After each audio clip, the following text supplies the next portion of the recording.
তুমি কি জানো উম্মত, আমি 23টা বছর টানা তোর জন্য কেঁদেছিলাম। আমি এমন কাঁদা কাঁদছি রে উম্মত তোদের জন্য।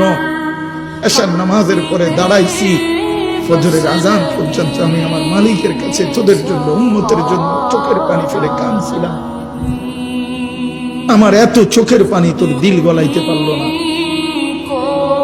আমি তায়েফের পাথরের আঘাতে আমার পিঠটা চালনির মতো ছিদ্র ছিদ্র হয়ে গেছে রক্তে। আমি বুকে পেটে 2টা পাথর বাঁধছি ক্ষুধার কষ্টে। আমি উহুদের দান্দান শহীদ করা রক্তে উহুদের ময়দানে পড়েছিলাম বেহুশ হয়ে।